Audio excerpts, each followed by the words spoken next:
You punches. Trauma, life, and burnout. I've lived through it all, and I've built something for the fighters that refuse to stay down.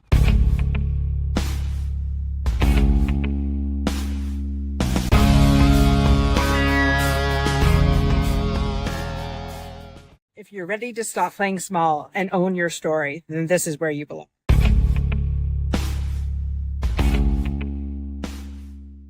The Unstoppable Network is where the overcoming stories are getting very loud. From veterans to survivors to trailblazers, sharing their story of turning their pain into power.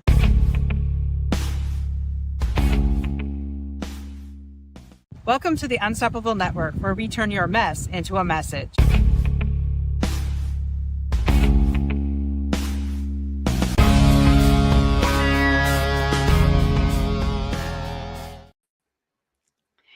All right, good evening and welcome back to another episode of the Unstoppable Network. I'm your co-host, Dorothy Odell. I am the, the media person behind this, and Dr. J is the brains behind some of it as well here. She is also a veteran, so thank you for your service, ma'am. Well, yes, and thank you. And you caught me off guard with that. She is also the founder of Semper Modus. So tell us a little bit about Semper Modus. So Semper Modus is a private practice that I created that licensed professionals, counselors, psychologists who have served in some capacity, whether it's with the police department or active duty or reserve. And they have created a space where those who wore the boots can help those who serve in the boots. Whether you're active duty or veterans, we are there to serve you because we understand the struggle, because we endured it. Right. And that is so true. And this lady is constantly busy. So I thank you, because she's still serving after serving.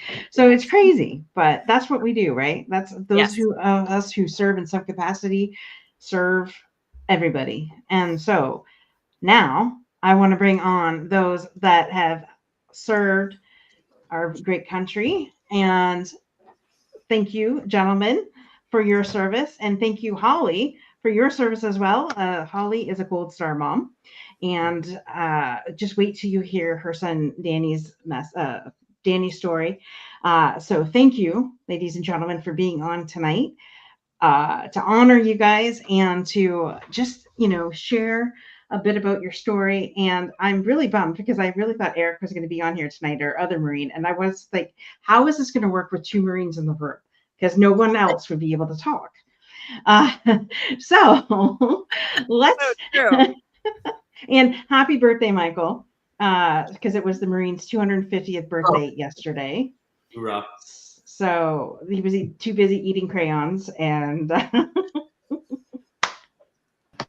favorite color? Favorite flavor. You have to ask what their favorite flavor of crayon is. That was going to be my follow-on question. we got to Dr. J. We got to start slow with the Marines. I know, right? What happens when you serve in the other ones? So let's just go around, and I want you guys to introduce yourself a little bit. So we'll start with my right corner, which is Jeffrey. So Jeffrey, who are you? How did you serve? Where did you serve? And what do you do now? Well, that's a lot. First of all, Dorothy Graham Odell. Actually, Dorothy Odell. Sorry. I'm used to seeing that on your LinkedIn profile. I know. So I always say that. I also say that on our Friday calls on Angels 14. So I'm Jeff Knight, served in the Army for a little over 28 years total, a little bit of everywhere. But and so really I made it through my career, and that just means that I was in a very long time. Is really what it is. There was. I'm not taking anything away from the career, but retired in 2015, and then kind of been on this civilian journey ever since. So happy to be here. I appreciate you, Dorothy, Dr. J, the other co-host. I'm really excited to hear Holly. Nice to meet you, Holly. And then Michael Parker. I don't think so. Not like this. No, not like this.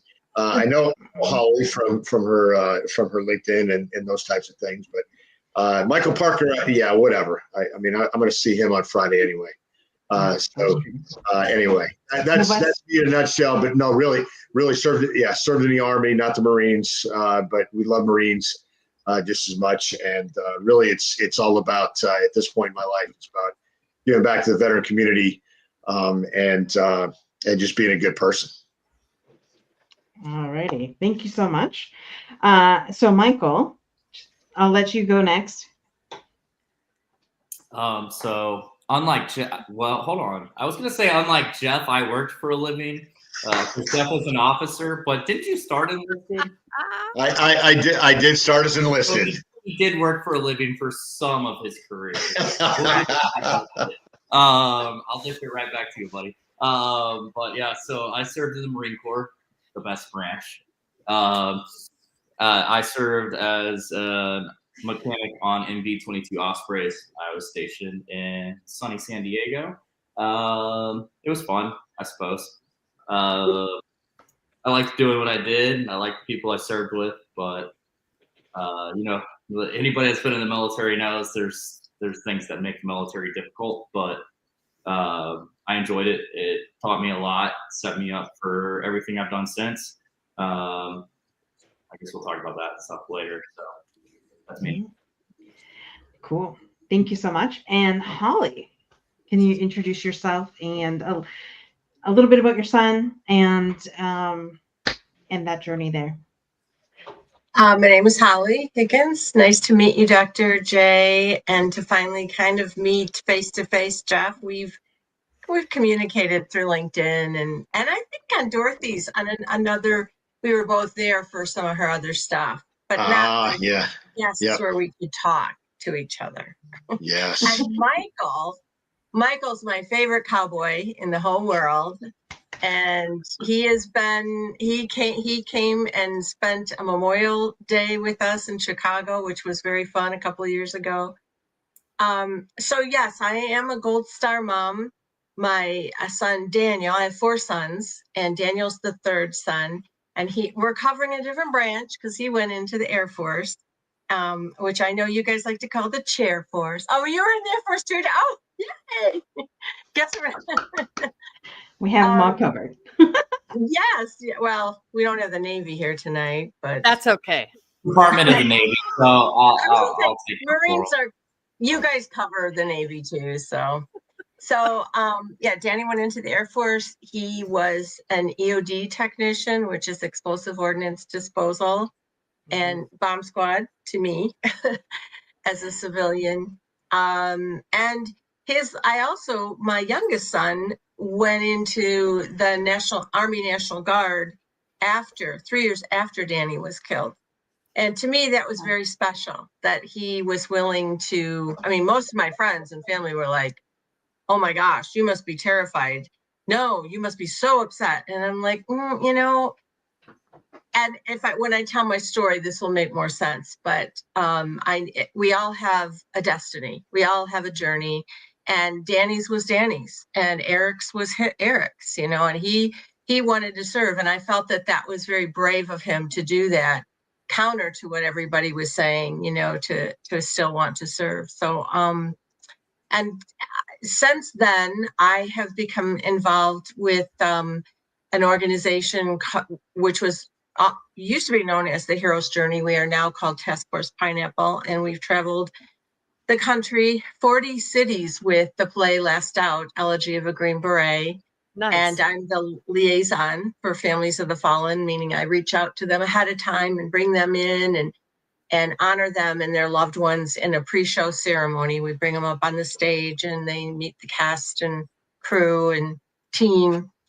And I'm also the program manager for the Hero's Journey Warrior Storytelling workshops. Very and cool. Wow. Yeah, that's been awesome. Yeah, So Scott Mann does a lot. Yeah. And I've seen the Allergy of Green Beret in Tampa, so I know Dr. Diego pretty well. okay, and he's working with me with the workshops too. Yeah. So we have one next week, not this coming weekend, but the one after. our last one for 2025, but show and workshop. So that's great. Well, see, we're all connected, even if we haven't met before. I love that. And I did have some Canadians coming on. However, since today is not only Remembrance Day here in Canada, but Veterans Day in the States, that's why we have you guys here today. He has a veteran in crisis, and so he is with the veteran. So to me, that's more important because that's what it's all about. And so I just wanted to give a shout out to Chad Kennedy, who is, he started off, I believe, as in the Army for the Canadian Army, and then he was also a sheriff out in I think Calgary. So he's done both, first responder and in military. So I wanted to give a shout out to him as well and thank him for his service. And he's serving right now at a different capacity, and he may jump on. I'm not sure, but I wanted to make sure that he was properly thanked tonight too. So Dr. J, I'm going to let you take over the next round of questions, and I don't want to hog tonight. So I love it when she runs the show. She's the media empire. Yeah, and since when don't you want to take over the show? I mean, come on. Dr. J always wants to say something. Come on now. I was going to ask you, how are you connected to veterans? Because you, sir, I mean, we were connected through another organization. It's a nice sound about me. I understand, but I want you to talk about your uncle. Well, oh my God. All right. So you see, that's important. all right, up on the wall, I have my veterans. There we go. You can see them up there. So Brian, my uncle, is on this side with his dog tags, and then my great grandfather is in the Navy. So I guess we have the Navy represented here. He was a welder on one of the ships out in San Francisco. I don't know too much about his career.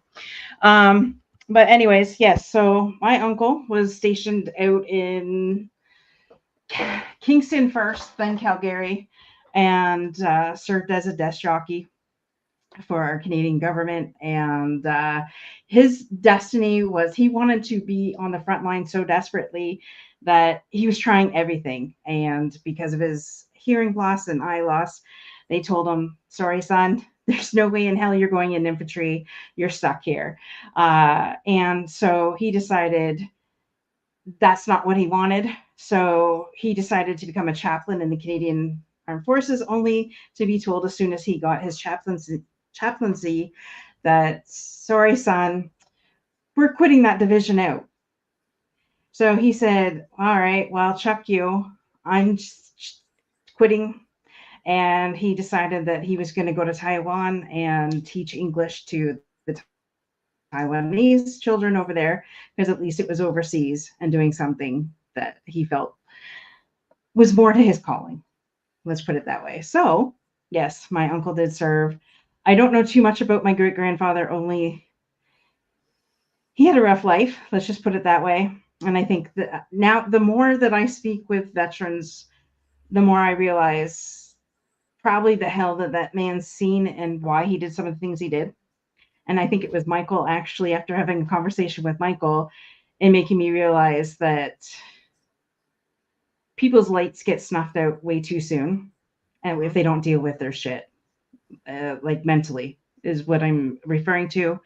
And so I think that's probably another catalyst on why I'm so passionate about veteran suicide and veteran mental health. Because I've seen the devastation in my family, and I won't talk about the story because I don't have permission to. But it's pretty hard to hear, no matter, and so, yeah. So that's why I do what I do. And then when I met, what's his name? I can picture his face. Greg. That's when everything started with you guys. And so, yeah, if I lose you guys, I will plug you in on my phone, but my battery, for some reason, my laptop's not holding a charge. So just keep on talking if I disappear for a little bit. Would that be the infamous Greg Bicknell? Yes. Yes. Greg Bicknell. Yes. And so, long-winded story, but that's how and why I do and serve where I serve now. Okay. So, Mr. Jeff, after serving more than half your lovely life in the God-forsaken army, bless you.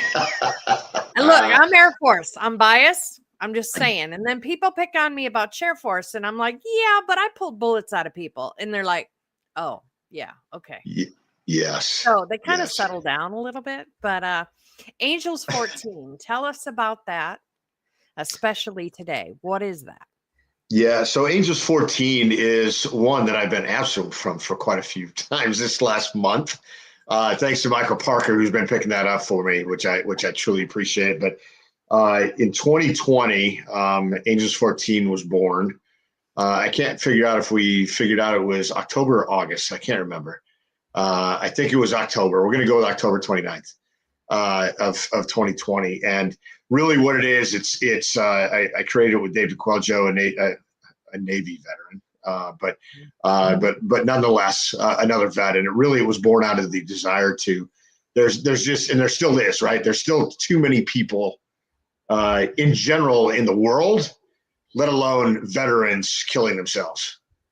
And they all need that fuzzy cat is what they need. I know, my fiance always for you, Jeff.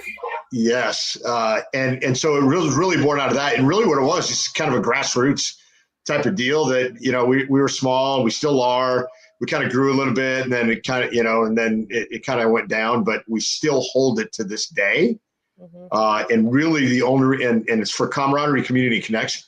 So many times when we get out of when we transition out of the military, it's the loss of those that really gets us.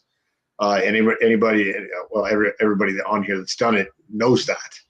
I mean, think about it from terms of you've done something for 20 years, and all of a sudden you have to change careers. Now all of a sudden your community that you had wasn't there, and so that's really what it was. Really, it's just people to show up. Be on the phone call. They can be on camera, off camera. They can talk. They don't have to talk. And a lot of times it's just, we're just talking BS.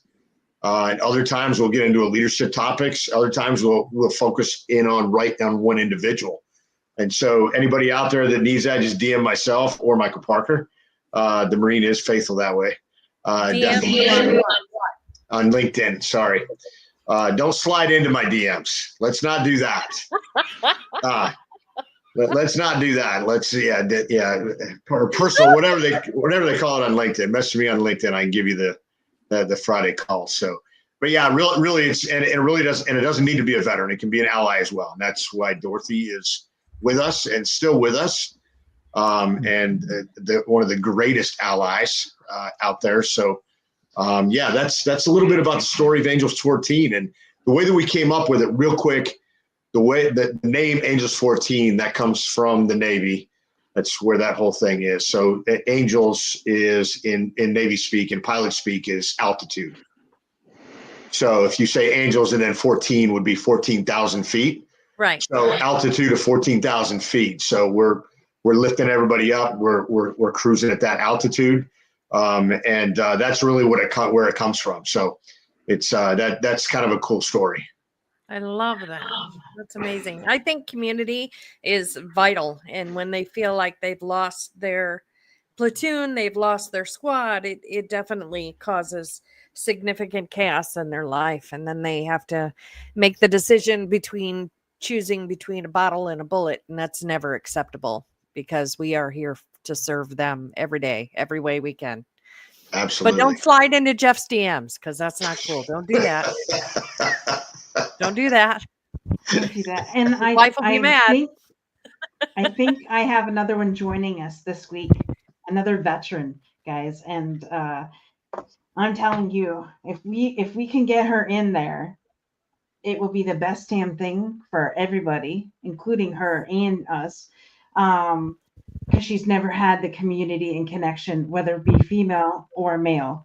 And so my thing is like, man, just come. And I don't even care if you come on camera, but it's vital that you be there. And so she knows who I am. So I'm like, man, these guys shoot the shit, and it's all about being there for each other. So we may we may do what we've done tonight, like rub each other or rib each other, or whatever you want to say. But We're not rubbing anybody. We're not rubbing We're anybody. rubbing. Especially, Going on YouTube, especially Dorothy. Michael Calm down. Parker. there's some rubbing. Down. There's some rubbing I've seen. But anyways, Okay. Well, on that note, my gentlemen are here, and I'd love to Yes. introduce them. yes. Jeff, you have a fellow Armenian, not Armenian, just an army guy. Mr. Norman. Cool. We Tell we us used to be about called you. soldiers. I don't know what they are now, but you know, let's not make it weird. And think then they're we called have our not fellow Marine. Marine, Our the other one, Marine. the only, Eric Ryan Anderson. So I want Norman to share a little bit about, his service and not necessarily Djibouti, but what he does now. 'Cause Yeah. we don't need to talk about his mongoose. I mean, I can if you want, but So proceed, sir. okay. So my name's Norman. I spent 10 years playing Army. I was enlisted military police, infantry officer.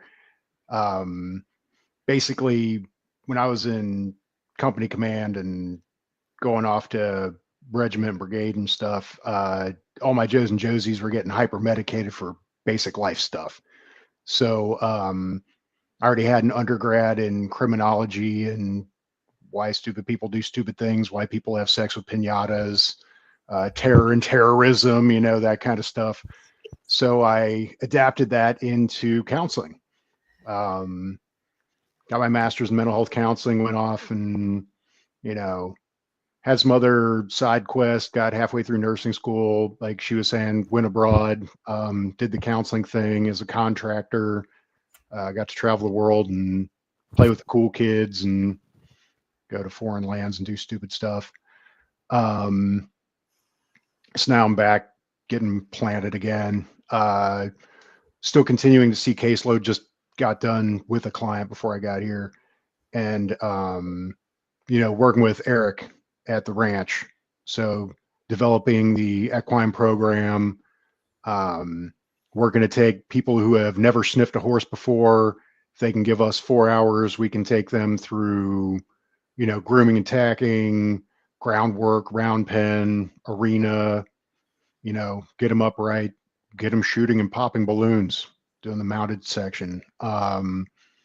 However far you're willing to go, overcoming obstacles, that kind of stuff. He's We've also been having part a of lot my of team in success. Semper Modus, but he didn't advertise that part. But he does a lot of Yes. brain-based interventions. Definitely, we met in school, so we've been really, really good friends for about, 15 years, long time. I was saying it's been a Not minute. gonna age us, but it's been a minute. Mm.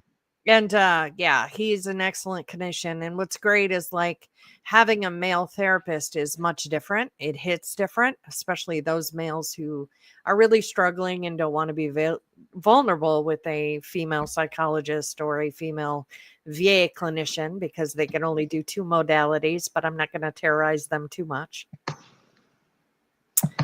I've had my own experiences, so I figured why not, right? So we kind of got certified in things that other people aren't really willing to be certified in so that we can help everybody who's struggling. It doesn't matter what you have going on. We have somebody that's certified in it. I have a Marine who is a psychologist who's on my team who works with couples. I don't, but he will. So, which is really cool because then he could specialize and focus and keep those marriages together, which is extremely challenging to do with those who put on a uniform. Anyway, Marine, Mr. Eric, it is your turn to speak, sir. Oh, wow. And Tell what am us I about speaking? you. It's like that. So I was born in San Jose, Oh, California. good God. Don't go back that far. We ain't got that much time. Like long walks on the beach. I'm an No. Aries. Eddie, secure the happiness. Devil Dog, artillery. Got out of the Marines, did a little bit of time as a trooper and firefighter and all that crazy stuff, and realized that trying to adapt to a civilian world that doesn't quite think exactly the way we did as Marines, it's difficult in the transition, and it is for, I think, for most. Well, I don't know. I've heard, the rumor 6 hours after you get out of the Air Force, you're back to civilian world, and then they go on down the line. By the time they get to the Army, it takes a few years. Jarheads are stuck with it for life. We're ate up with it. We eat squawking shit, the United States Marine Corps. Hoorah. That's just the way we roll. And we have our birthday and we celebrate. And we are, why? Because we're the littlest kid on the block and we've got to be something. We might as well be proud. Get off me, all of y'all. So as that comes, part of what we No, need to not do pick is on take care of Marines. our Come on now. We do not pick on Okay. Marines. I will say that it is And- Eric's personal birthday tomorrow. So happy early birthday to him. Happy birthday, sir. Thank you, and happy Veterans Happy Day to all of birthday. us. And happy Marine birthday, and happy Veterans Day, and happy Eric's birthday. Now we're happied out. The thing is so cool is doing, thank you, all of y'all. I appreciate that. The thing that is fun, or the thing that you get the most enjoyment from, is sharing something with somebody else. And everybody here can equate this. Think about you're sitting on the beach and you're watching the sunset. And it's the most beautiful sunset in the world. If you have somebody there to share it with, it's twice.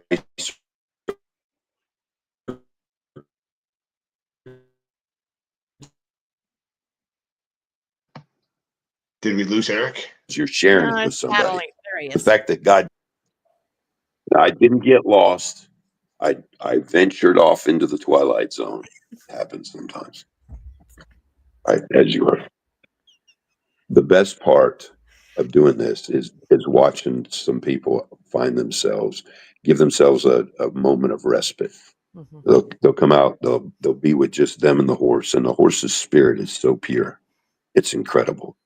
And you'll see guys that really needed to, with their arms wrapped around the neck of a horse and just letting it out, just crying.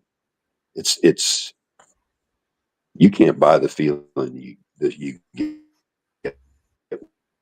when you see something like this. You can't find it on the shelf at Walmart. It is awesome on every level. I think, Dr. Royster, you were here the first time we had somebody come out. You had somebody with you, and it was that one young. I think it was another person than that lady that y'all brought out here. We got to see an exorcism in the round pen. Yes. Was that crazy? That was epic. That it was life changing. And then, I talked to Norm and Dr. Royster and some of the other folks that are like, wiggle the chicken bones and burn some incense and tell you what's wrong with you. I don't know, the witch doctors anyway, the brain guys and gals. When you talk to them, they all know what needs to happen, but they know that there's idiosyncrasies and each individual has a different, not only a perspective outlook, but different damage done. And how do we break through that? And the way that we're seeing equine therapy cornered right now isn't the way it's going to get done. Right. So Norm has came up with the idea that we're going to write our own book and we're going to do it the way we know that it works for us. Ugala and the rest of them did it. They know what works for them. But this is what's going to work for us when we let the spirit of the horse not be broken and able to mend other people. All right.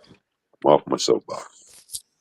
I love that. I also think, I had very little exposure to horses and some of these different therapeutic modalities that are outside the realm of traditional psychology. And I realized, like, when a horse regulates your emotions without you verbally communicating with it is pretty profound. And to see someone who is in the most severe stage of grief feel joy is unmeasurable. So to see a horse be able to change that person and give that person the gift of continuing to live on and move through that pain that they feel like they can't breathe is, it's unparalleled. It's just exceptional. There's no other word for it. And I think the way that Norm and Eric are going to do it is significantly different than anything we've been exposed to. And I'm not trying to sell Eric's Ranch by any means, but because it's changed me and I fell in love with the horse there. I never thought I'd do that. I mean, I like animals.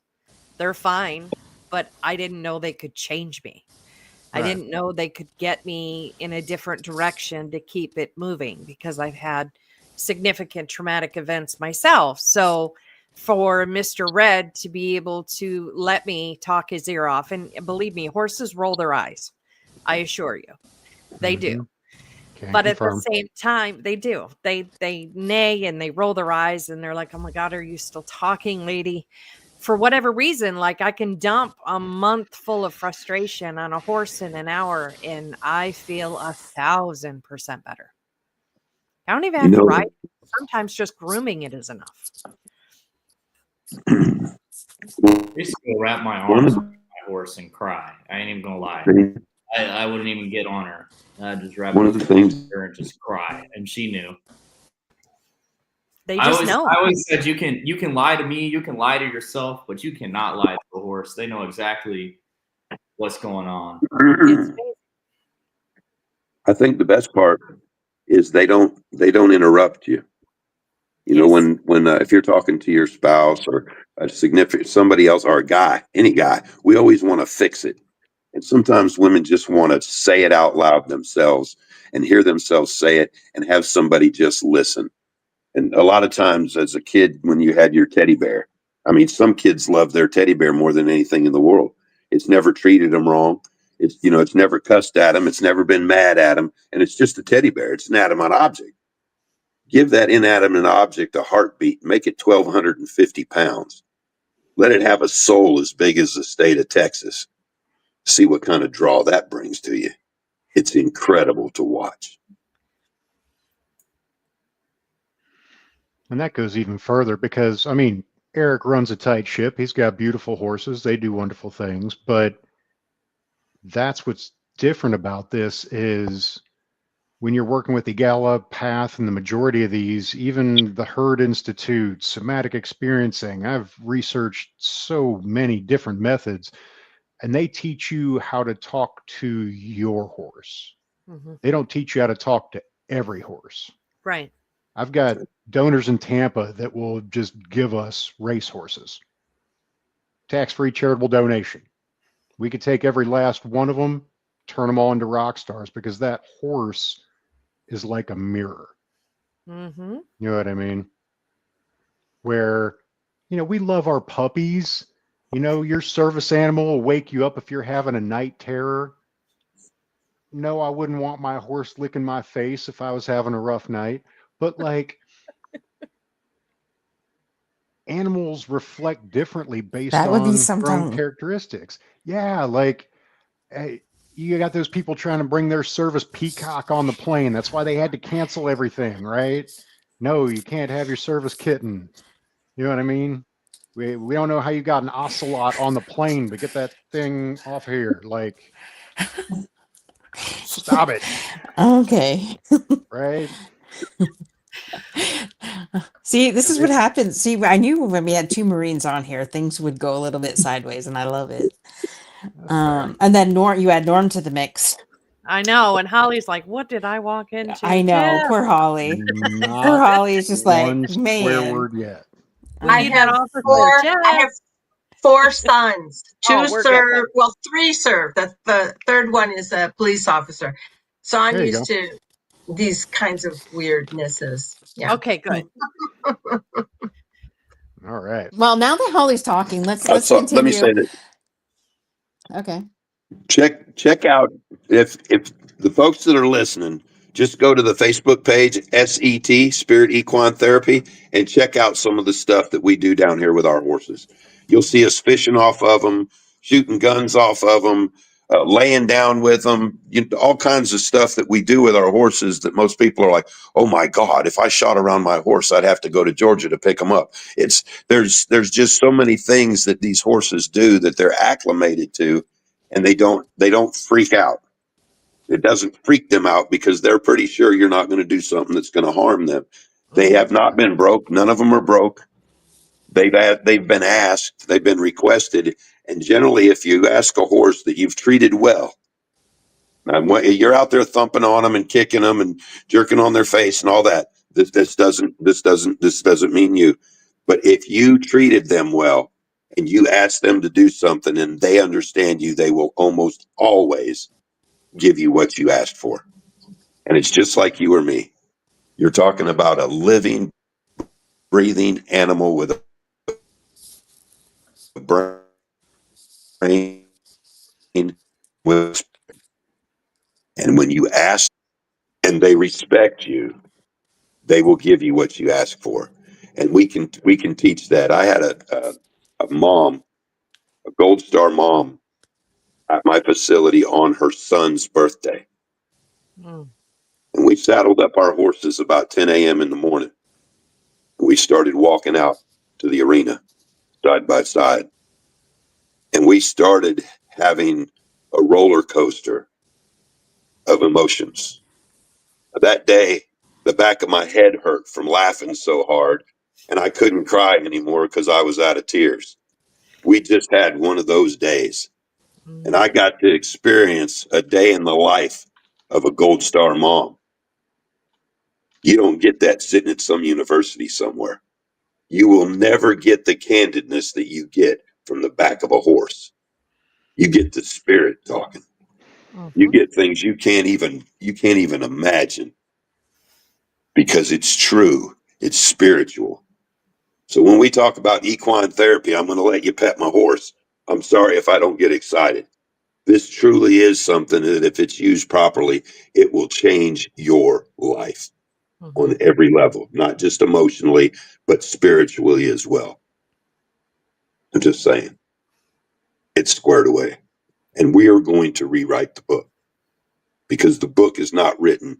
It's not even a little bit close to how advantageous these animals are to the human spirit. Not even close. I agree. Mr. Jeff, you're over there dancing, so share with us your joy. No, I'm actually rubbing the knee that I need to have replaced because it hurts. Because Y'all don't get quiet on me now. This is radio. I told you there was rubbing. Yeah, right. Yeah, there we go. There we go with the sliding into DMs and rubbing, and the ocelots, and on the plane, and so that just all Holly, craziness. I'm so sorry. This is what happens in the smoke pit when you're not looking. Yeah, exactly. So I think Dorothy, you were going to Holly, right?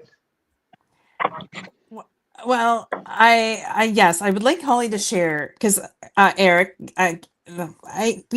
Holly introduced herself before you came on, and Holly is a Gold Star mom, and her son Danny's story. I'll tell you what. God bless you, ma'am. She rides that roller coaster every day. I can't even imagine. God bless you, ma'am. So Holly, I think you shared, I told her, I'm like, Holly, can you come on tonight? Because unfortunately my Canadians couldn't show up. They're has a veteran in crisis, so he's there. But every time I think of a Poppy, which I'm sure it's in the US too, but all I know is what I know from Canada. And Holly came on and shared her story, Danny's story, and it references the Poppy, and it references Danny had Canadian ties as well. So I'll let Holly share, because I'm telling you, once you hear this story, you will forever, whenever you see a Poppy, think of Danny. You can't help but think of him. So Holly, I'll let you share that. Thanks. Well, you kind of gave it away, Dorothy. It's like, okay, where I start, usually people don't. Well, I think a lot of people do suspect it's coming, but yeah, the story starts in 2003, when Danny was 16, never mentioned being interested in military, was not something that had come up in our family. My father served, but it was a very, very difficult, his transition. He never got any help from his time as a combat veteran in combat soldier in World War II.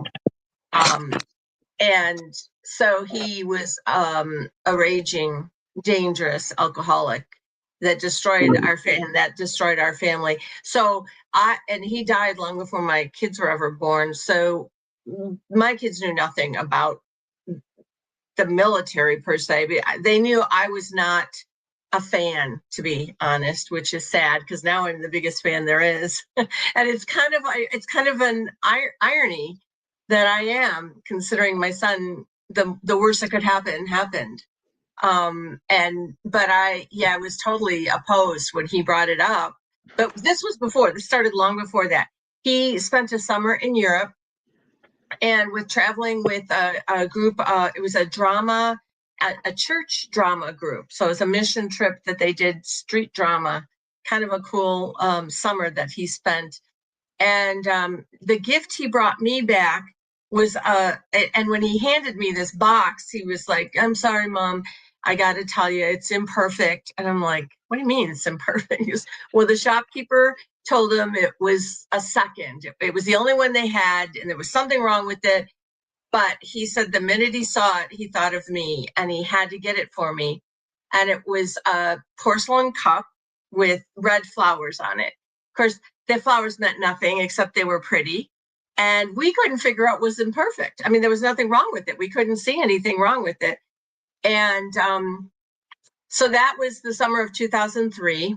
And then 7 years later, and when I give this talk in a setting, I should just actually, I do have a link I can provide too for you guys. I did it as a TED Talk, and it's live now. So yeah, that was pretty Congratulations. exciting. Yeah. That was on. Give me the link and I'll make sure it's in the show notes, Holly. Okay. Is there like a chat box here? Because I'm not familiar with this stream. I can get it. I can get it to you after. Get it from you after. Oh, okay. Yeah. So anyway, that was my sweet boy giving me this beautiful little gift, and it was just this pretty cup. 7 years later, he was the courageous man serving in the United States Air Force. And his brothers gave him crap, and all his friends who were going into the Army gave him crap about the chair force. And then he would say to me, I'm like, "So what are you going to do? There's no infantry." Cool. How cool is that? As a mom who hated the military and war and all that. And he's like, "Yeah, Mom, you don't have to worry. You don't have to worry." But I'm like, "Well, what are you going to do?" And he's like, "Oh, it's called EOD," which meant nothing to me. And I didn't know to explore those acronyms. Right. Yeah. He was laughing too behind my back. He's like, Mom thinks this is cool. Well, and I did figure it out. Finally, one of the brothers told me, one of my other kids said, "Explosive." I'm like, "Oh my gosh." And I figured out, so you go in front of the infantry so that they have a safe way to go. He's like, "Yeah, kind of like that." So he was awesome at it. And, I did, like I said, I did not want to support this. I was not happy. But I'll tell you, at the day or the week before he was being sworn in, he came to me and wanted support. And we were outside. I remember working in the garden, and he came out and just started weeding with me, which was like, okay, now I know. There's something wrong. Yeah, something's going on. And I knew he had this big swearing in ceremony with a general at the Chicago Air and Water Show. It was a very special, because he was this great recruit, and so I just remember that day closing my eyes and looking, and then looking at the blue sky and just crying out to God, "Please give me the magic words that will change his mind." And then I looked at him and I said, "Danny, this is so hard because I love you so much and I'm afraid." And the minute I said those words, it was like,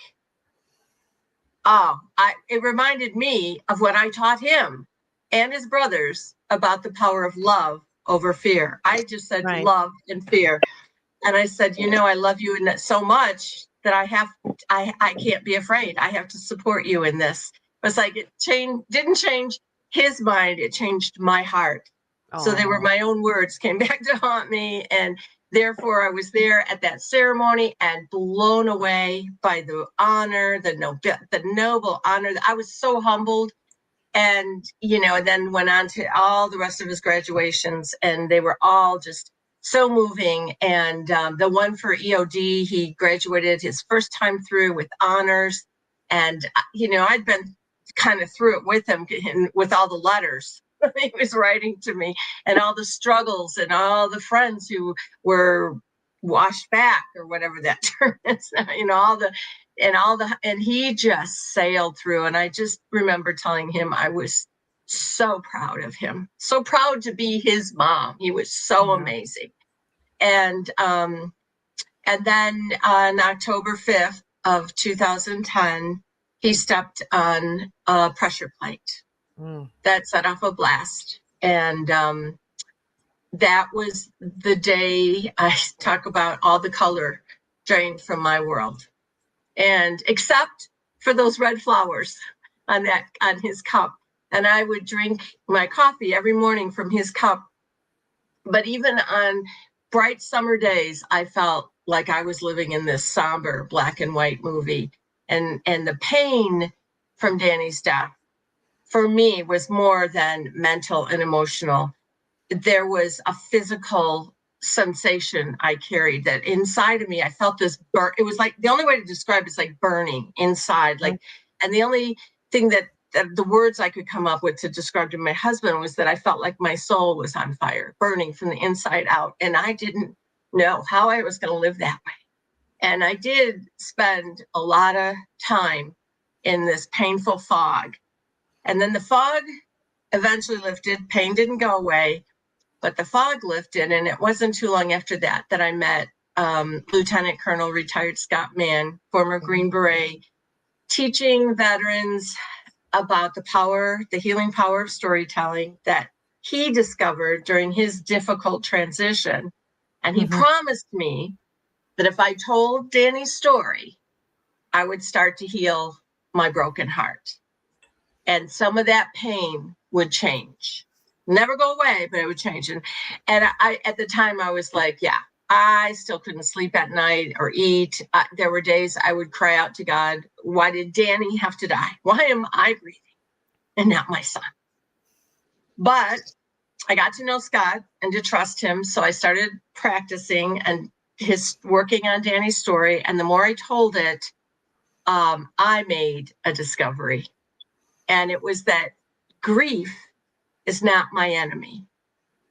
And that grief helped me mourn Danny. I mourned my Danny for 7 years of just that mourning, that initial mourning. And through that, because grief gave me that gift to mourn, and deepen my gratitude for all I had before and everything that remained. And then those colors started coming back. And I'll tell you, they're more vibrant than ever before. And my relationship with grief changed. It's my teacher, my companion. People will say grief never leaves you. It doesn't. But now it's my teacher and my companion. And it's been a really amazing journey these last 15 years. So anyway, in October of 2017, just to get on with my story here, I was drinking coffee from Danny's cup when it slipped and it hit the floor and it broke in 2 halves, perfect halves, which is amazing for a porcelain cup. Right. And I was like, oh, I can glue this back together. It's only 2 pieces, and my husband stopped me and he said, no, that Danny's cup is a metaphor for your heart.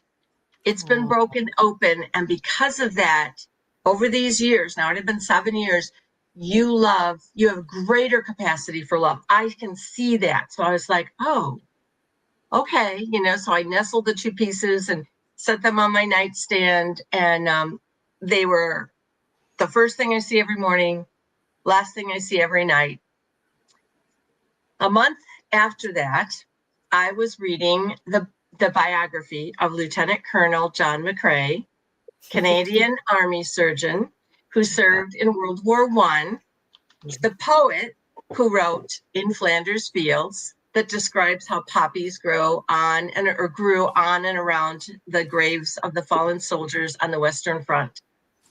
Yep. And that poem was published. You guys already know all this because I'm seeing now that, yeah, but that was published in 1915.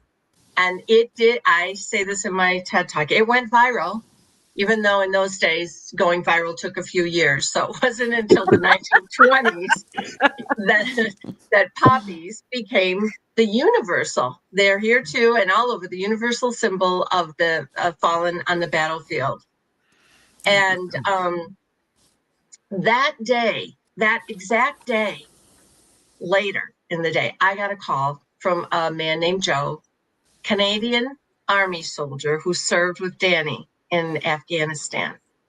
That was the first time he called me, and it was crazy. And then I asked him where he's from. The last thing I had read before the phone rang, actually, while I was reading about John McCrae, is that he's from the town or the city of Guelph, Ontario. So I'm talking to this Canadian soldier, and I'm inviting him to meet our family, visit our family in northern Minnesota, and meet Danny's 3 brothers. But before we hang up, I'm like, well, where are you from in Canada? And he says, oh, I'm from the city of Guelph, Ontario, ma'am. And I'm like, yeah. I'm like, whoa, did you know? He's like, yeah. We know. We got a statue, da. So I hung up the phone, and I thought of Danny's cup. And I ran to my nightstand where I had them nestled for a month, the 2 pieces. And I looked at those red flowers. Now, I'd been looking at them at that point for 14 years. I'd had them since 2003. And it was the first time I realized that those red flowers were poppies. Aww. And Danny's cup is covered in poppies. And in that moment, I knew Danny had always been destined to die on a battlefield. It's a hard thing for me as a mom to say, but it's true. That kid knew nothing about the meaning of poppies. I didn't even think about it when I didn't. It took years for me to come to that after the mourning and the coming, those colors coming back and all this. And then I see these flowers and they're poppies. And at that moment, something besides that awakening in my brain, something else happened. And it wasn't, the pain didn't go away in my heart, hasn't gone away, but deeper than the heart, peace, an unearthly peace I cannot describe, started to soothe that burning in my soul inside. It soothed it. All the whys, all the what ifs, gone. That was Danny's destiny. Wow. And the other thing I noticed that day, so like, all these years later, there was a small blue flower on the inside of one of the halves of the cup, not a red poppy. So I'm like, oh, that's what made it imperfect. It probably was supposed to be a poppy, but it was a blue flower. They messed it up, right? Mistake. And it had the Latin name for that blue flower, agapanthus. And I looked it up. It's derived from 2 Greek words. Anthus means flower, agape, meaning selfless, sacrificial love. And it was like, I knew it. I knew when I saw this that the whole thing was making sense. This was Danny's destiny. And there was no mistake in the making of Danny's cup. That imperfect gift was the perfect message from my broken heart and giving me peace about my son's destiny. And so Joe eventually visited us. And that first night around the fire, we told funny stories of Danny and his brothers growing up in the northern Minnesota woods, how they would slosh through the swamps every day and capture every creature they could to come and torment me.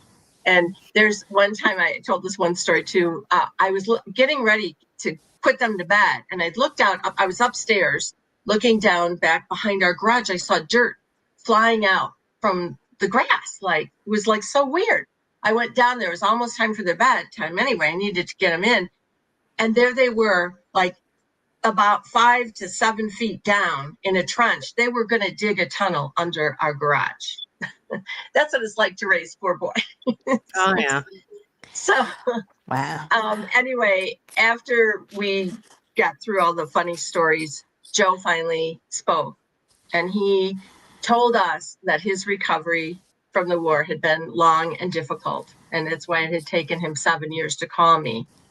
And it turns out he was the combat engineer. He wanted us to know he was the combat engineer that missed the IED that killed Danny, because they'd cleared the area. They determined it was clear and it was fine. So he talked about years of addictions and suicide attempts, trying to deal with his guilt. And then he said he talked treatment and recovery. He's in recovery and doing well, except there were still times, and he wanted us to know this, there are still times, like tonight, he said, when I asked myself if the wrong man came home. Mm-hmm.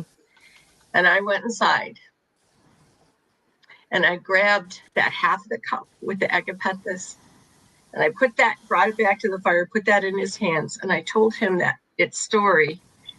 And then I told him the hardest words a mom would ever have to say is that the right man came home. Because it was Danny's destiny to die on that battlefield, not his. And I told him, Joe, your destiny was to come home and to heal. So welcome home, brave warrior. And when I give this talk, I then often read In Flanders Fields. In Flanders Fields, the poppies blow between the crosses, row on row, that mark our place. While in the sky, the lark still bravely singing fly, scarce heard amid the guns below. We are the dead. Short days ago we lived, felt dawn, saw sunset glow, loved and were loved.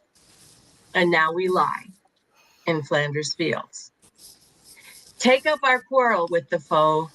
To you, from failing hands, we throw the torch. Be yours to hold it high. If ye break faith with us who die, we shall not sleep, though poppies grow in Flanders Fields. Everyone has a torch. Mine is half. I get the perfect half of a cup covered in a red flower, thrown to me from the failing hands of my beloved son.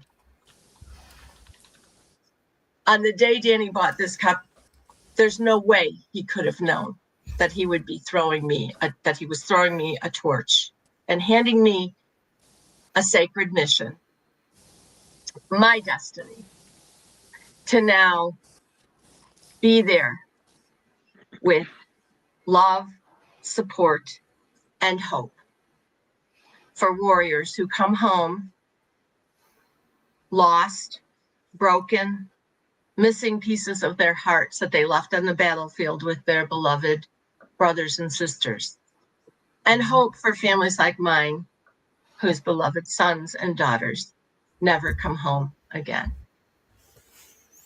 Well, thank you, Holly. That was super powerful. I got goosebumps. Woo! Wow. How squared away is that on every level? And the Every way level. you speak that, woman, you are so blessed. Your story is so powerful.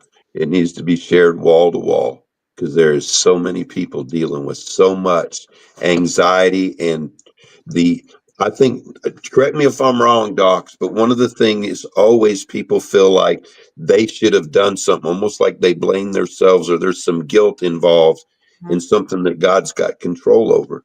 That is so powerful. I hope you share that everywhere you can. I mean, how powerful was it for you to alleviate his guilt and his feelings of, responsibility? And you're like, no, God had a plan. You have nothing to do with it. Wow. Yeah. That's Him and how profound for you to say that. I mean, you gave that man his life back.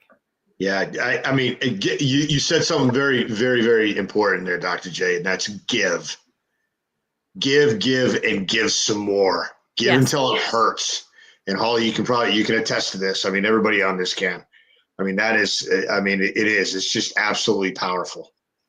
Well, we turn our pain into purpose every day, and it keeps us moving the needle. And like I said, I mean, if you have a choice between a bullet and a bottle, there's another choice. Find someone with some struggle and they can show you a way through. But it's all about guidance and love and no judgment. I think we judge everyone too harshly. I do not agree with anybody 100% of the time, but I don't judge you for what you believe. And that makes the difference. It really does. It does. I'd like to, if it's okay, Dr. J, Michael said he had to leave here very shortly.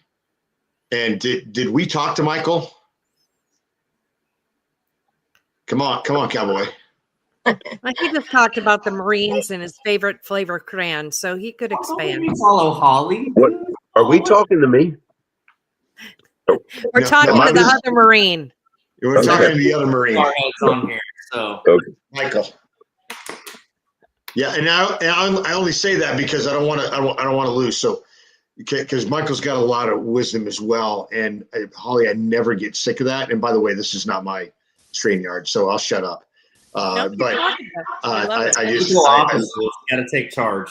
Yeah. No, I just don't want to lose because there's so much power in what everybody's talking about tonight. It's just this is that connection. We're all connected in one way or the other, no matter what. And thank you, Eric. Thank you, Norman. Thank you, Holly. Thank you for what you do and what you care about. I mean, it's amazing. And obviously Dorothy and Dr. J as well, but Michael, go. I'm done.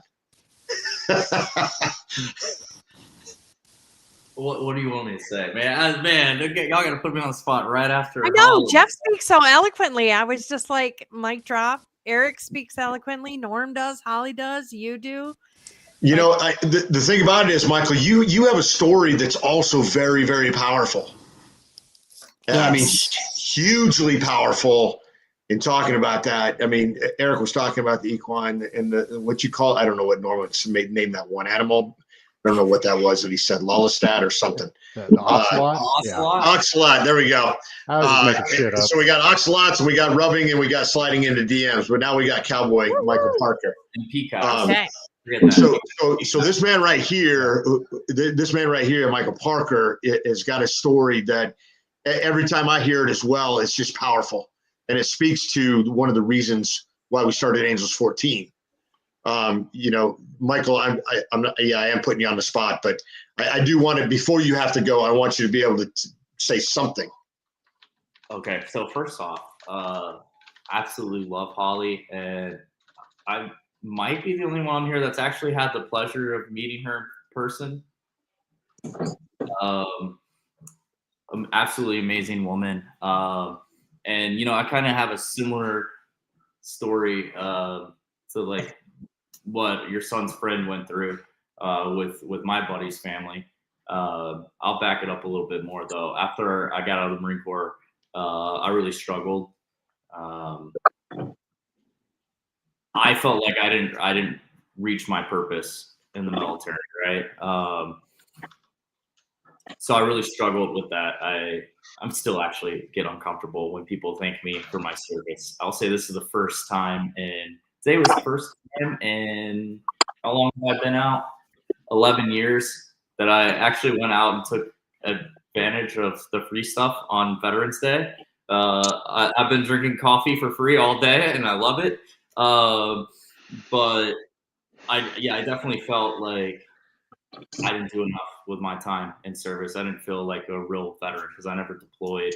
Um, got out, and immediately after I got out, my unit went on deployment. Lost one of my really close friends in a Osprey crash, and I kind of felt similar to your son's friend. Um, I struggled really hard, and in 2016 was a really rough year for me. I had 4 suicide attempts. That last one, law enforcement was called out to intervene, and let's just say they didn't handle it appropriately. So I found myself as a justice involved veteran. Realistically, that's kind of that wake up call I needed. I love to point out that though I tried to kill myself 4 times, I never actually wanted to die. And this kind of ties into everything that we've talked about here, right? I just was struggling. It didn't matter what was going on. It seemed nothing was helping. Nothing was improving. To use an aircraft analogy, I was in a tailspin and just continually spiraling downwards, no matter what I tried. So going to jail for me was kind of that wake up call. I realized I needed to do something very different, or I was going to be like the other veterans I encountered when I was in jail that were just in and out of there. Unfortunately, veterans thrive in the prison system because there's a lot of similarities to being in the military. You got 3 meals a day. There's structure. Somebody's always telling you what to do, where to be, and also there's camaraderie. Not the kind of camaraderie that you want. Fortunately for me, I was like, I don't want to ever come back to this place. But I see why veterans thrive in that environment. But that was that wake up call for me that if I didn't do something different, I was going to either end up like them in and out of jail for the rest of my life, or worse, I was actually going to end up dead. And like I said, I didn't actually want to be dead. I just didn't want to feel that way anymore. So after I got out, I moved to Hawaii. That's when I started working with horses. That's why I love what Eric down there does. That really turned my life around. I was an angry, bitter, emotional wreck, when I started working with horses. And that really helped me learn to regulate my emotions. And I learned, natural horsemanship and how to connect with horses on that spiritual level where you can communicate with the horse without saying a word. It's a very special feeling. And for the longest time, I was like, man, whoever said dogs are a man's best friend, like they ain't never worked with horses. I still love my horses, but I work with dogs now. So the irony there. But anyways, so I started to really heal in that time out in Hawaii after I got out of jail. And that's when I got the opportunity to meet my buddy Josh's family for the first time. They found out I was living out there. Ironically, that's where the crash happened. So they were coming out to visit the memorial for him out at Bellows, and they wanted to meet me. And to be honest, I was scared. Mm-hmm. I didn't know how to go about that. I had a lot of guilt. 1, for not being there, and 2, that their son was dead and I'm still here. And a good friend of mine, he was like, hey man, they want to meet you because you hold that connection to their son. You knew their son, you served with him. It's a connection for them to him. And so I did. I met with them, and it was probably just as healing for me as it was for them. I got to understand why Josh was the way he was, right? Like we got to share stories about him. And I was like, oh, like this is why you were who you were, right? He was the most caring, compassionate guy I ever met. And so that was really healing for me. That kind of ties into like what Holly was sharing, that healing. But yeah, so fast forward 2019, I started an organization helping other veterans using horses and nature. I realized if being outdoors was this healing for me, it could help a lot of other veterans and first responders. Unlike Norman and Dr. J up there, like I don't have a college degree or anything. I just went off of life experience and what saved my life. Did that for about 6 years or 5 years. Worked with over 500 veterans and first responders. Some of them, their families were calling me as their loved one is in the hospital recovering from a suicide attempt. And there was nothing more enjoyable for my soul than, taking that person from their deathbed and bringing them to that place where they have hope and they have a purpose in life. Unfortunately, I was diagnosed with a TBI, not necessarily due to the military, probably a little bit. I said it's a bunch of micro traumas. So probably some stuff from the military, but also bull riding and car accident. Kind of had to step away from doing that kind of work because I had to focus on trying to navigate dealing with a traumatic brain injury. It's very different, similar but different, right, to PTSD. Got a service dog in 2023. Struggled with that relationship for a while with him, right, because I didn't know how to connect with dogs. I knew how to connect with horses, but I didn't understand dogs. Met Laura. She started teaching me how to have that relationship with a dog, and got the opportunity to learn how to train. And in last year, 2024, we started Devil Dog Canine, training dogs. Was trying to stay as far away as I could from service dogs, especially for veterans, because we're professional dog trainers, not a nonprofit. Unfortunately, there's a lot of veterans out there that can use that benefit of a service dog, and I couldn't even tell you how many times my service dog saved my life. Exactly. So many times. Whether it was from the mental health stuff or other issues that I have, and I think most veterans could benefit from a service dog. So there's a void there, right? Like there's a lot of organizations out there, great organizations that are training service dogs, but there's not enough. There's these long wait lists. So I was like, well, we can help out where we can. But did I cover my bases, Jeff? Can I add one thing? And Jeff, no need to apologize. Thank you for taking over because my thing went nuts. Technology is not my friend tonight. But since Michael himself brought up the suicide things and things like that. When I first started with Angels 14, like Jeff said, we can start on camera or off camera. And I remember when I first started with Angels 14, Michael was always off camera.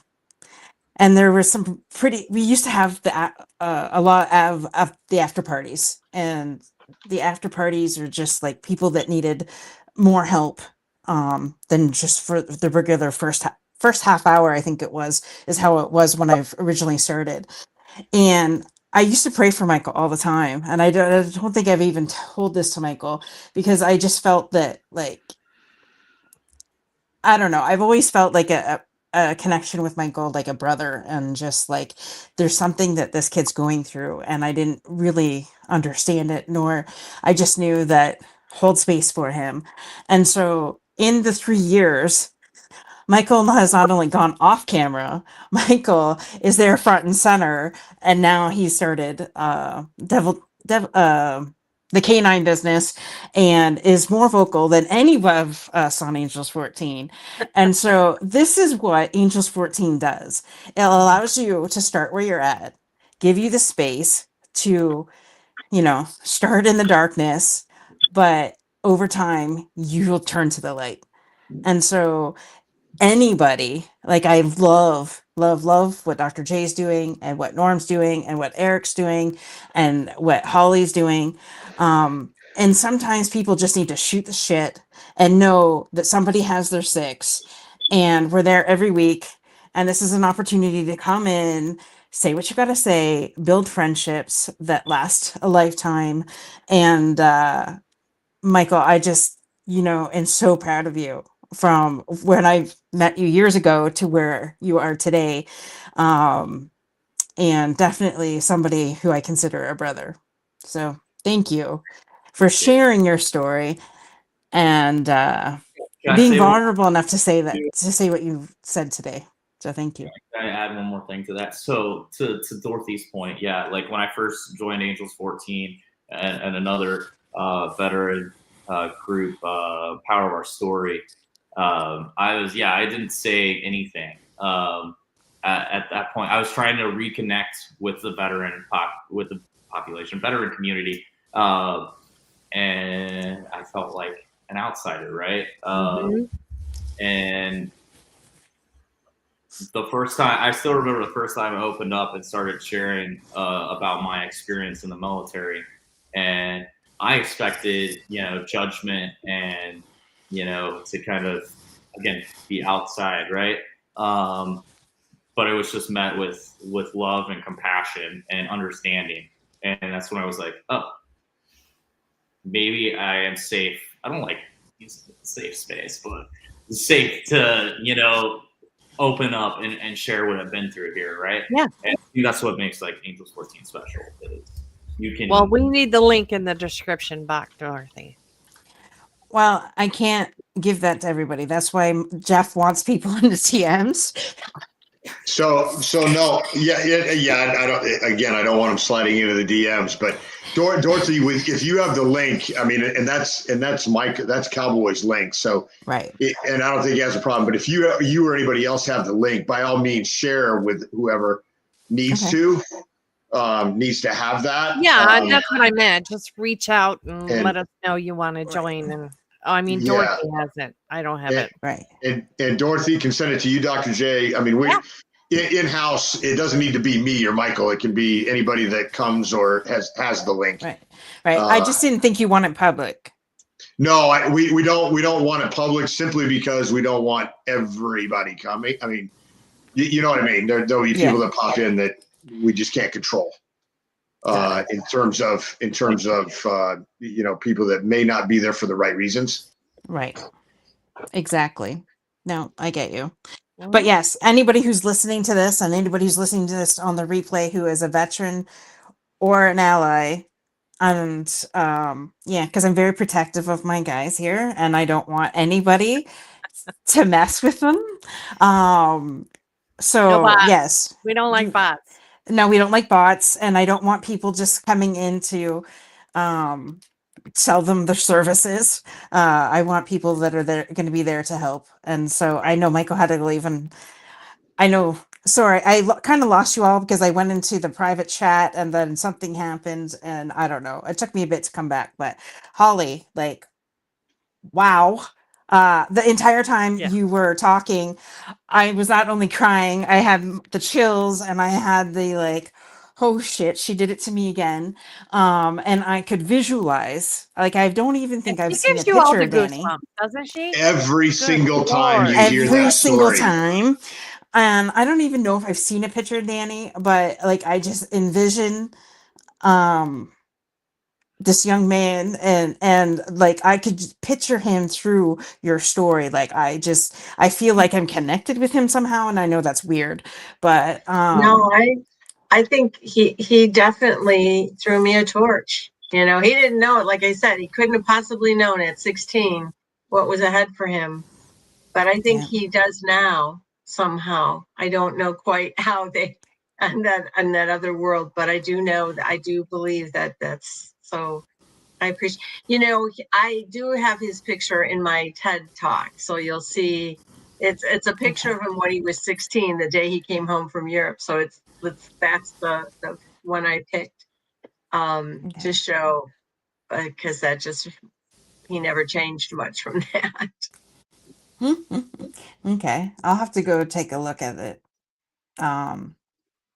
Definitely take a look at your TED Talk. So I'll get that link as well, and we'll make sure that it's in the show notes. But wow, like I had no idea where this episode was going to go.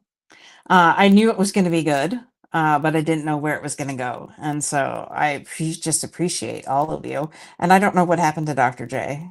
She had to go to attend a client, I guess. Okay. Yeah. Well, thank you, So- because I can't look in the private chat. So thank you, because then I'll Yeah. lose you all. Yeah, don't do that. No, I don't want to lose anybody. And Eric, oh my gosh, man. Like, thank you, sir, for showing up. Hey, I got to interrupt for just a second. Do you get Lou Brown, manager from the Major League movie, when you hear Eric? You know Major League, the movie? Sam Elliott, man, because I get Sam Elliott vibes.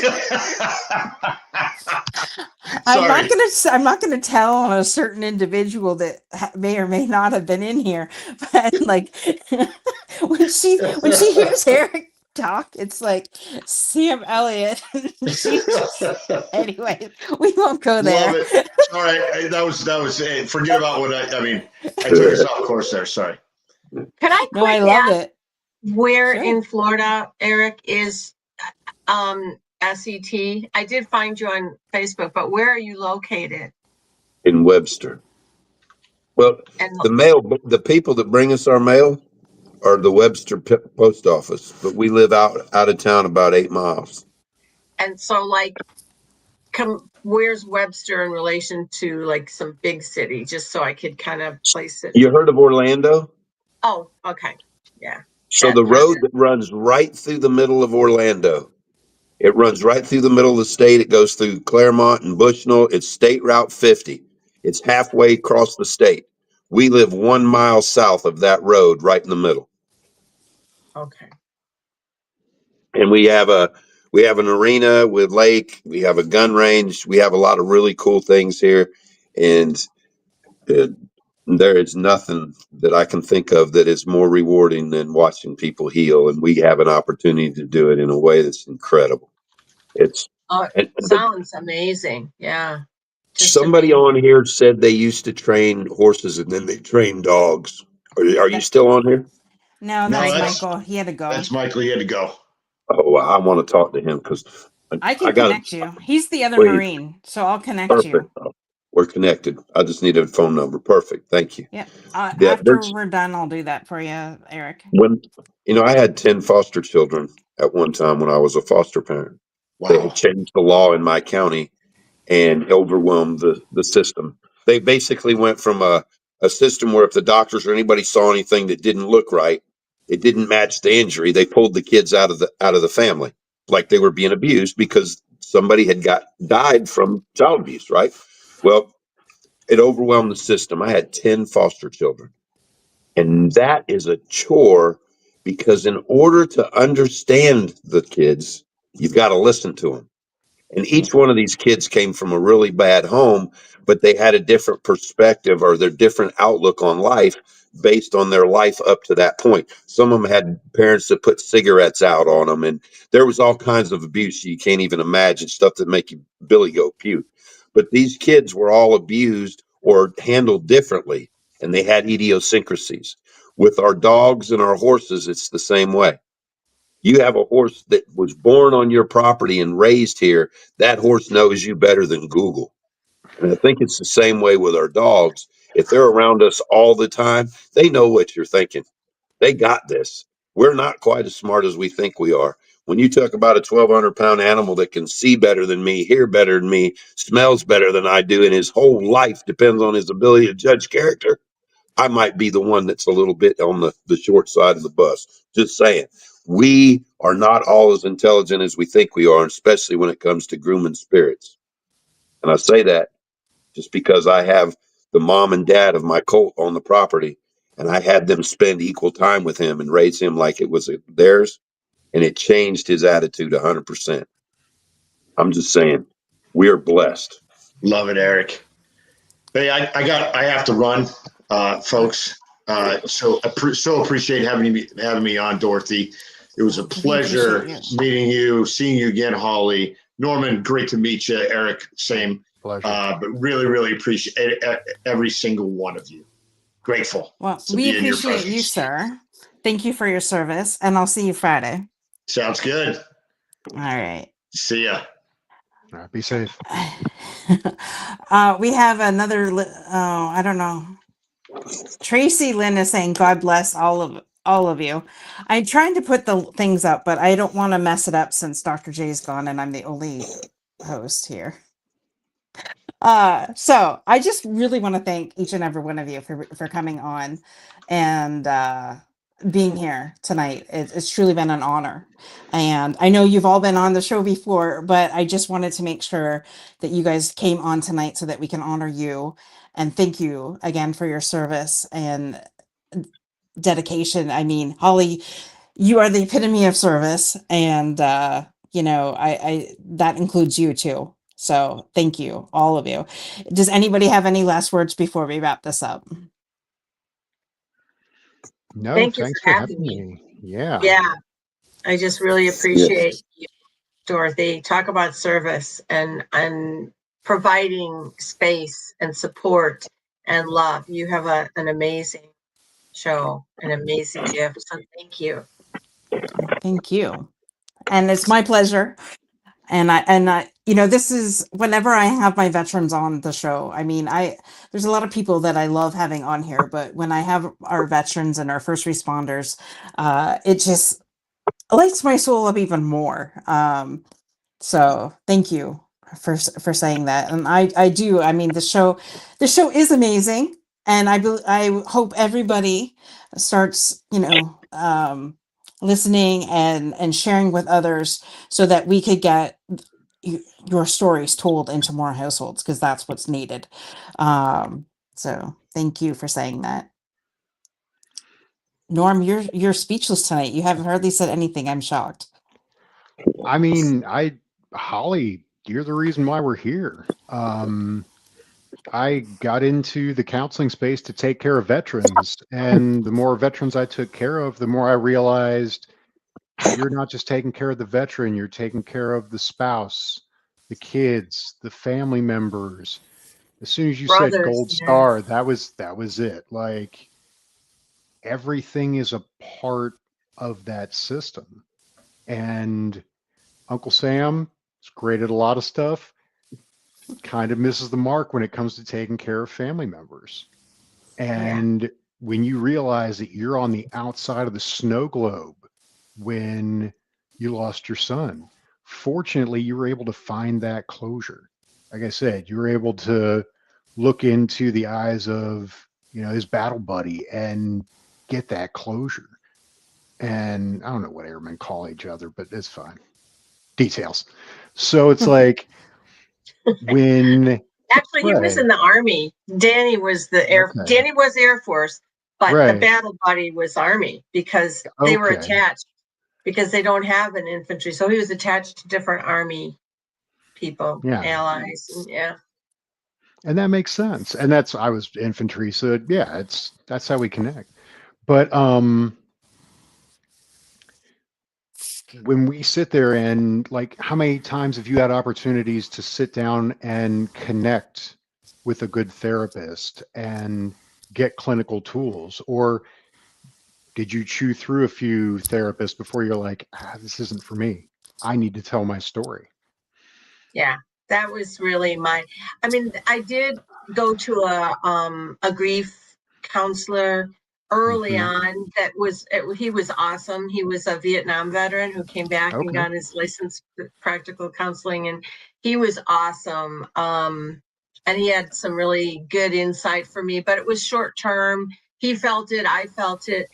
I knew that there was a story here and there was going to be some healing for me as I worked through it. But it wasn't until I really met Scott and and that's his whole shtick, is storytelling, you know, finding healing and meaning and purpose, because our brains work in story mode, you know, and that when we can make sense of the senseless, sometimes, you know, our brains need to make sense. And that's what happened for me. I found, as crazy as it sounds, sense in a very senseless loss, what seems like a senseless, the whole thing is such a paradox. I didn't want Danny to go. I didn't, you know, I was terrified that he'd get hurt. And not so much even physical. I didn't even go that far in my fear. It was just, I mean, of course, I knew his spirit, his soul would be hurt like my father's. And that terrified me. That's the worst. And it really is, you know, I think he didn't come home to die. And that, you know, part of my goal is to, you know, I don't, you know, like with Joe, to come home to die, that just makes no sense. You came home, that's your destiny. To now you were supposed to come home, and we have to, you know, support him. He was, by the way, watching a little bit tonight, but he had a meeting come up, and so he couldn't stay. But he texted me and said, "Can I watch this later?" I'm like, "I think so." So Absolutely. Absolutely. yeah. I'll send you guys the link, and it's because will forever live on the YouTube channel. But I'm sorry, I didn't mean to interrupt, but what you just said right there, Holly, when you said that, no, your destiny was to come home and not to die when you come home. Every veteran that is home right now that is having survivor's guilt needs to hear that and put it on replay until you freaking finally forget, like until you finally get it, that wait a minute, a gold star mom just told you that your destiny was to come home And to and live, and to live and yeah, to live. yeah. So anybody who has that survivor's guilt, you know, you need to drop that shit. You need to check out, you need to have a date with Norm here. And definitely listen to that message over and over again. If a gold star mom can tell you that, hello, you know, your destiny, you made it out, right? And so you made it out for a reason. And so make it count, right? And That's part of what I just, not to interrupt you, I just no, but in my story, and I didn't, you know, I felt like I was jumping a little bit around, but I didn't include this. But right after I said that to him, "Welcome home, brave warrior," he started crying, and, you know, cheeks were just totally wet, and his shoulders were shaking, and he said, "For 7 years, family, friends, and professionals have tried to break through my survivor's guilt, and only you," and he took this face, he looked at me, "you, Danny's mom," who he felt, I think he thought we were good at, because everybody was trying to break through that and tell him, "No, it's not your fault. It's not your fault." And he was so convinced and tried to die so many, not, he didn't want to die either, just like Michael. He just wanted that horrible feeling to stop. And I think he thought I would be the one to say, "Yep, you are the bad guy. It's your fault." He honestly, that's why he came to us.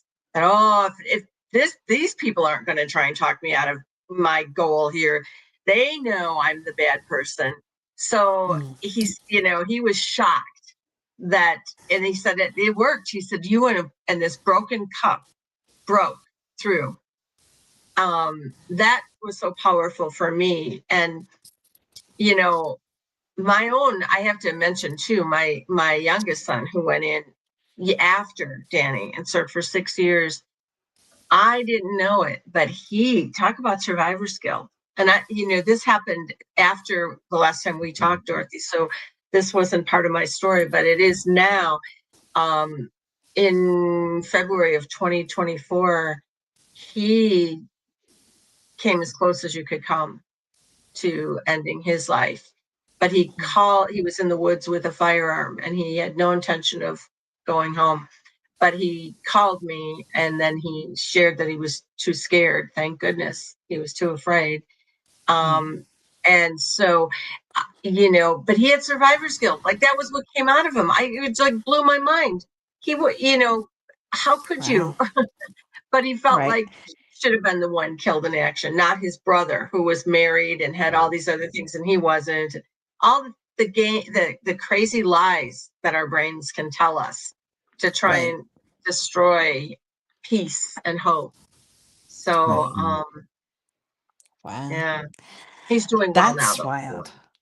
I'm glad he's Good. doing well. That is so wild. You're right. Our brains play such tricks on us that it,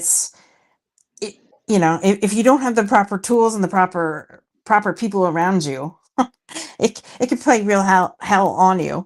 And thank God that your other son is doing well now. But wow, Yeah, that's he came out of, he came out of his time. He transitioned in 2020. And it just, he was isolated to go from that and then suddenly be isolated we were all having a hard time then being isolated, but imagine like that's hard enough for the, military to transition, right. to lose that camaraderie, those connections, all of that. And then on top of it, he had not, and we were like 500 miles away from him. And yeah, it was Mhm. tough. It's tough, but Wow. Well, thank God he's here. yeah. That's awesome. And again, just thank you for sharing Danny's and your other son's story, because that is powerful, and Joe's story. Like, and we got three stories from one woman. That's awesome. But that yes. So anybody, I'll definitely give everybody the link to this, so that Joe can rewatch this, and especially, um, watching that again, uh, because I think that's powerful. So, Thanks. Yeah. any Appreciate it. It last was words, Norm? No, like I said, I try not to open up into random TED Talks and explain like how the brain works and this is why we feel the way we do. Da da da. Like, no, just if people want to learn or have any questions, that's where I tell them I'm a diplomat in clinical hypnosis and brain-based interventions. I can do all of that stuff. If anybody's wondering why things worked out the way we did, or they need help navigating that, our brains have neuroprotective factors for all the blood, the guts, the gore, the stuff, but we don't have it for the moral injury. And that is the Yeah. survivor's guilt, the loss. And no parent should ever have to bury their child, period. There's so many things that happen on this earth that either we feel should never happen or whatever, and then we go through the why me, why God, and go through what Dr. Albert Ellis describes as middle brain masturbation. And we go through all the coulda, woulda, shoulda, the what ifs, the could be's. We should all over ourselves, and we beat the absolute bejesus out of ourselves. And it is Mhm. because we're trying to take control of something we have no control over. Is ultimately Right. what it boils down to. And like I said, Holly, you figured it out. And that's the one thing that moms, parents, even veterans, being able to tell your story, being able to go through that and share that. So you're that beacon of hope for so many others that they're just hiding out. They need to find you. You know what I mean? I'm just a head shrinker. I'd rather connect people to horses or go, like I said in the chat, go paint with lemurs or go do goat yoga. Like, Oh handle God. your business first. Then when you're ready to do the technical work, then we can run it. But that's fine. Right. That's why I So get paid the average bucks. are you with Eric's program too then? Yes. That So just sounds so awesome. I know my Eric did my youngest son who had survivor's guilt, did do some equine therapy in Minnesota. But yeah, I think that is just so amazing. And all the stuff you were saying too about how the brain works, it's so fascinating. But yeah, my goal is just to kind of help people make sense of their stories. And we're doing a workshop, like I said, in a couple of weeks, our last one of this year, down there in Florida. But we're going to be in Pensacola, a little ways from you guys. That's long state you're in.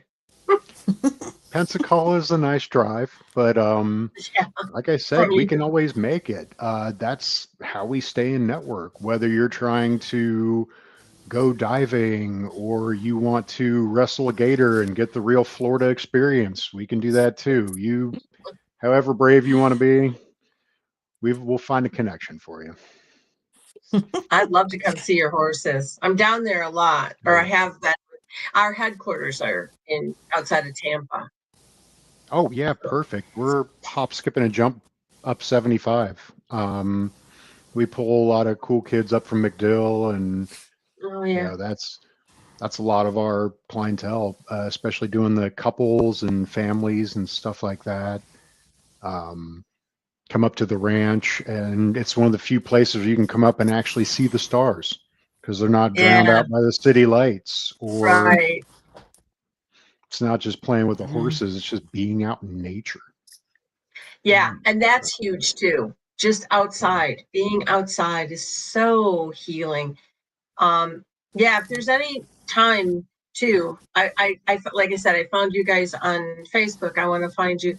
If there's any, interest that you guys would have to collaborate with storytelling workshops, that would be really an awesome thing to do because I love doing them with outside in Yeah, nature. And I'd be honored because if we're running a retreat, that's part of it. Because being able to teach everybody how to connect that, I've connected veterans with like players clubs, acting, all kinds of Mhm. things working around. And I remember, I don't want to say I found Scott Mann when he first became popular, but I remember when he started the concept, and I sat in on a couple of his classes for that storytelling and Oh, learning how to do that. When he first started advertising it, before he like went big and um, took his like the elegy of a Green Beret and took it nationally, and you know, I say he hit the big stage, but you know, that's well, essentially what he's yeah. doing. Yeah, now he's got a new play premiering in Hmm. December. So yeah, this one in this month is our last Elegy of a Green Beret for this year. And Yeah, now he's got that other one. But yeah, I'm gonna be doing workshops in Florida next year. Also, we'll be doing them with the EOD Warrior Foundation, which is nice. Destin area, Eglin. Hmm. Um, so I don't, that's still far from you guys, but you know what? I'll go wherever. I'll go wherever I can go because this, just to be of help and service. So, Yeah, I Yeah. know. Even if you just attend virtually, we can always set up a TV, set up an iPad, and you can do it from the comfort of your living room, especially if you're hiding out in Destin by the beach. It's, a little bit different than the swamps to here, but it's okay. But yeah, go ahead. What I'll do, Holly, is I'll put you in the big chat that I had that has Norm and Eric in it, and then yeah. that way everybody will have the numbers in there. It's not going to be online, so don't worry. I won't publicly put it in, but there's a private chat that I'm going to put you in, so that I'm you not can as connect with afraid of Norm and Eric. DMs as Jeff is. And I was Well, going I to don't say want to give. no, I'm I, just joking. I don't like them, but I do want to tell you, I had an ocelot growing up. By the way, it wasn't a service ocelot. It was really my pet from I Texas. don't think they were certified back then, but No, no, but that was a gift my mom brought from Texas, which is pretty funny. that's Anyway, fantastic. big cat. Yeah. See, I sit here and I make uh, jokes. I act like I know what I'm doing here. It's okay. this is the quietest I've seen Norm. Norm is being very diplomatic right now, so it's Yeah. almost scary. But with that, I thank you for everybody that's been on with us tonight. We've definitely gone over the hour. We're almost at 2 hours, so I just want to thank you all for your time. If Holly and Norman, you can just hold on back for 1 second after we close up. But I just want to Sure. thank everybody that was on tonight for their service. And we're definitely remembering Danny. I don't know if anybody who's ever after tonight that hasn't heard Danny's story won't think of Danny when they see a poppy. Because I'm telling you, I can't. And so thank you for sharing that, Holly. And so, wow, mic drop moments tonight. And I just want to say, be kind to everybody out there. And same time, no, it's not same time next week because we'll go back to Monday next week. Tonight was just a special time for Remembrance / Veterans Day. So thank you for all that have joined us, all our guests and everybody on the replay. And we'll see you next week. Bye for now.